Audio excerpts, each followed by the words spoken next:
Lucy, we record this unnamed segment in the main part of the studio, and it has come to my attention that Dan Le Batard's handwriting looks like he is the Zodiac Killer.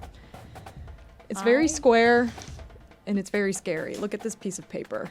Oh my god, no lines? I think there's like a thing where like people over the age of 50 have to write in all caps. My dad does that, but he switches words. He'll go all caps to all lowercase to cursive to, I don't know what that word is, to lowercase, lowercase, lowercase, uppercase, lowercase. He alternates his letters. What kind of code? What? Who? How is one to decipher this? Why is he writing an encrypted message on his little scrap paper? That's my question for Dan. I'm going to go through and write down all the capitalized letters and see what he is trying to tell us. I don't know. But anyways. It spells out Dion. Oh my God. Change the board back to a 0. Colorado lost this weekend, but they put up a hell of a fight. They really did. I had USC to cover, which was -22. Obviously, that lost. It was a tough weekend for me in the DraftKings app. Really tough weekend there. Hate to see that. You win some, you lose a lot. I want to give all the credit to Colorado because I do think a big part of it is how bad USC's defense is. But for Colorado to be competitive in a game where they were down by well over the 22-point margin and to come back, it shows, one, just how tenacious this team is. Dion has coached them really, really well, and it shows that Lincoln Riley still doesn't know what a defense is. He's not going to learn if we made it to this point. He ain't trying it. He's not doing it. They're Oklahoma, but in Southern California. It's the same deal. You got the Heisman quarterback. You have a weak defense, but you're going to score so many points. He just can't get away with kicking reporters out now. They just don't let that happen. That's true. That is a big difference. Also, better tan. Better tan. These days. Kentucky beat Florida. My Gators. Florida was still barely ranked. Now they will no longer be. Kentucky, I don't think Florida's beaten Kentucky since 2020 now. This is like the Kentucky's 3rd win in a row. Yeah, Mark Stoops has got Florida kind of in his bag right now. Kentucky's a really interesting team because Week 5 is so weird in the sense where there are a lot of teams you can look at and have a pretty decent estimate of who they are and what to expect this season. But there are so many teams like Kentucky where you're like, who have you played? I don't know if I can trust you quite yet, so I'm not willing to go all out on Kentucky. I loved Devin Leary at NC State. I kind of thought what we got from him last season there was so not close to the potential he was going to get. Meanwhile, this year's NC State, yikes. I think Kentucky could be really good, but when I look at Kentucky football, I say that's an 8-4 team every single year. I don't need to look at the roster. I don't need to look at the schedule. That's not fair. What? Iowa's 8-4 every year too. That's where Mark Stoops got it. He copied us. He's coached them very well, and they've been very solid. He's our next head coach. I love him. Yeah, and he makes a lot of money to just win like 7 or 8 games, so occasionally more. Yeah. And it's great, and they just run the ball down their opponent's neck like they did this weekend. Ray Davis had 280 rushing yards and 4 touchdowns. My Gators. We also had a near upset in the SEC East in another, I guess SEC East / SEC West, Georgia and Auburn.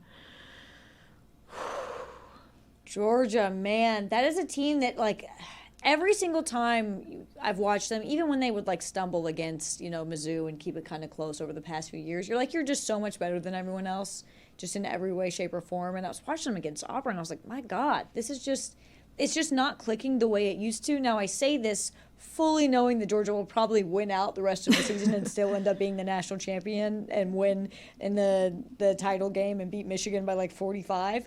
But it doesn't feel as connected. I don't know whether it's the change at offensive coordinator. Brock Bowers had good numbers, but it felt like they weren't using them in the right situation. He had the touchdown to win the game. Yeah, and that was it. And maybe you credit Auburn for playing really well defensively against Georgia, knowing that he's their main weapon. I also just think Georgia lost a ton of talent to the NFL, and the last 2 seasons, they're more or less kind of the same team. Maybe this is a little bit of new players and coaches joining the mix, like you said, so it's going to take longer for them to really start dominating. I don't know. Either way, they won. So their win streak is still alive, 22 games. They're still very good. Auburn, though, rushed 219 yards against them. That's the most Georgia's given up since 2016. Great. It's a big deal. And you let Peyton Thorne do that to you? You let Peyton Thorne? Bad sign. Okay, now the SEC West, the game probably of the weekend, LSU, Ole Miss. Too many points for my taste. You hate watching offenses score more than 45 points, right? That seems ridiculous. It's disgusting to you. 45, let's not go that high. Yeah, that's a season worth of points if you're an Iowa fan. Down a little bit. I only got to watch part of this game because I did go to the Iowa-Michigan State game just for funsies. Oh, sorry, that was the game of the weekend. Yeah, I wouldn't call it wasn't funsies. There was nothing fun about it. And there was something so devastating about sitting and watching Iowa be like, okay, we're going to turn the ball over, and then Michigan State turn the ball over, and then Iowa turn the ball over, like, back to back to back. And you're, like, looking at the little ticker under the scoreboard that's just like, wow, another touchdown. LSU scored 14 points in the span of that? It is one of those great days where it's like, yep, same sport. Yep, same cool. sport. We're all playing the same sport here with vastly different outcomes. It's crazy. I did get to catch a lot of the highlights, and there were so many from this game. LSU's defense does not look good. We actually talked about it earlier today of how Brian Kelly beating Alabama last year may have been one of the worst things. Yeah, right. The expectations like skyrocketed at that point. It's very weird. Like, I feel like in a lot of ways LSU fans had to convince themselves about Brian Kelly as much as like very weird marriage there. I don't know. I'm intrigued to see where it goes from here. 2 losses this early in the season is pretty bad when you have expectations to maybe win the conference or at least like your division. But yeah, Brian Kelly was not LSU's first choice for the job. So now as soon as like you see a crack, the fans are like, well, we didn't want that guy. We wanted a different guy. We wanted Lincoln Riley or whatever. So it's very interesting seeing the fan reaction to all of this. It's very LSU. They were telling me and Taylor that he was destined to win a national championship in year 2. Maybe he will. Not in year 2. Not in year 2. Yeah, but they're like, we all do it in year 2 down here. Okay. Yeah. All right. Duke and Notre Dame. Oof. Maybe the worst part of working here, and I mean this with all the love in the world, Jess has been such a wonderful friend to me, and it's made me realize I'll watch Waiting Notre for Dame. the butt.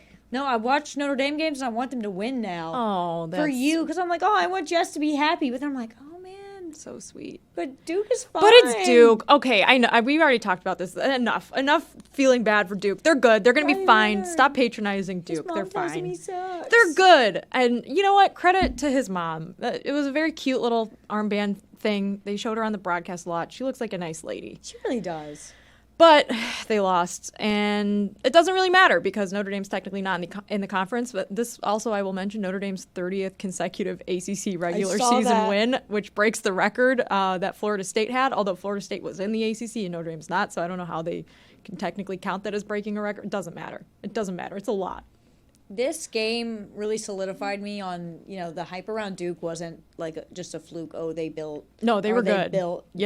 Beat Dabo and Clemson. I think what Mike Elko has done at Duke is, you have to put him in Coach of the Year conversations along with Dion, but it is insane just how quick of a turnaround he has brought into that program, and you're already hearing his name. It's all the talk around Michigan State and who they want is Mike Elko. When you're a G5 school or a school like Duke, I do hate to say, and you do good, you're not long for this world. And not saying he's going to leave. I'm not saying that. But, if a team wants to pay him a ton of money, you could not blame him. Yeah, no. Okay, we have a top 5 list, and it is the top 5 teams you didn't know are 5-0. We're at the point in the season where, at this point, if you haven't lost yet, you're doing pretty good. You've probably played a couple conference teams, couple non-conference games, maybe an FCS school, but still, credit to you.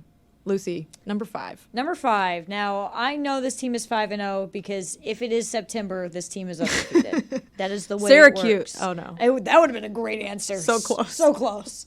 Number 5, Maryland. Woo!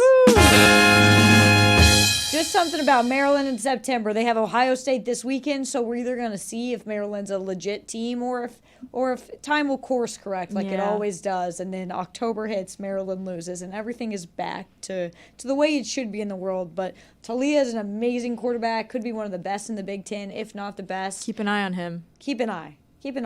He's got it in the genes, something in that family. But yes, Maryland is undefeated because it's September, and they should be. Number 4, Louisville. Playing on prime time against Notre Dame this weekend. Barely eked one out again against NC State on Friday night. Weird game. Good for them. A lot of hard games ahead for them, but they're undefeated right now. Louisville's kind of tough for me because they get on my nerves because every time they play, my dad texts me and says, you know, the quarterback, I went to high school with his dad. I said, I heard you last time. So, Jack Plummer, respect. Yeah. Threw a weird duck of an interception the other night. But it's Jeff Brom at Louisville is how it's supposed to be. This is just the natural order of things. Number 3, JMU. First in the Sun Belt standings, but still ineligible in the postseason because they moved up to FBS, and there's like a weird 2-year ineligibility period for them, so that stinks.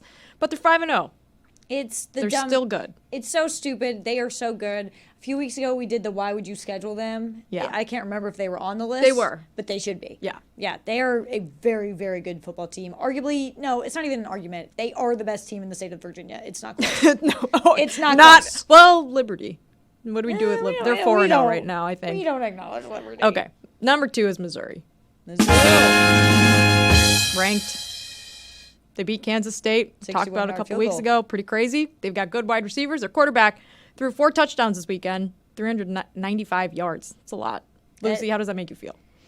It's one of those things where it's like I hate to. I'm sitting in Stugotz's chair, so it feels very like do it against somebody in the SEC. Well, do it against Georgia. Do it against Georgia. But they kind of did last year almost. Yeah, I'm having fun watching this Mizzou team, so I'm excited to see what they continue to do. I think it'd be fun if we get a little shakeup in the SEC. If there's ever a year to do it, it's right now. Yeah. Number 1, because no one knew that they were 5-0, Air Force. I didn't. They scored a lot of points this year, too. They've had 4 games where they've scored more than 38 points. That's a lot. You mean the armed forces are scoring more than my team?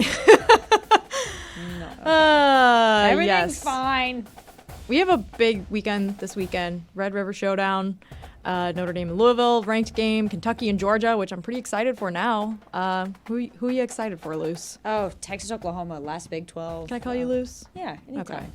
Okay. Last Big 12 version of this game, I'm really, really excited. I think Oklahoma's defense has been a lot better than we're used to, so I can't wait to see how it plays out. We may need to start a dialogue about Oklahoma. Not now. Next week. Too soon.